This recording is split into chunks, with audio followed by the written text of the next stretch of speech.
ድንግሎይ የኔን ሕይወት ታውቂያለሽ፣ የኔን የተመሰቃቀለ ኑሮ ታውቂያለሽ፣ የዘመመው ጎጆዬንም ታውቂዋለሽ። አንቺ የገባሽበት ነገር ጉድለት የለም፣ ቢኖርም ጉድለቱ በመልጃሽ ይሞላልና ባክሽ ዶኪማስን ከውርደት ያዳንሽ እመቤቴ ያላችሁ ለምነዋት ጽዮንን ክበቧት ነው ያለው። እየሰማችሁ ነው? ክበቧት፣ ደግሞ በዙሪያ ተመላለሱ፣ ደጅ ጥኗት፣ ተመላለሱ፣ ጠይቋት። አንድ ቀን ወደ ልመናችሁ ታዘነብላለች። ደግ ናት ድንግል ማርያም።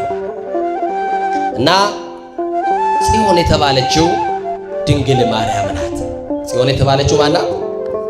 አቤት ድንግል ማርያም ናት። ድንግል ማርያም በረከተ ሥጋ በረከተ ነፍስ እያማለደች የምታሰጥ ናት። ድንግል ማርያም ብኪ ድና ዓለም ወበወልድኪ ኮነ ሰላም ይላል። ባንቺ ዓለም ዳነ ነው የሚላት። ልብ አድርጉ።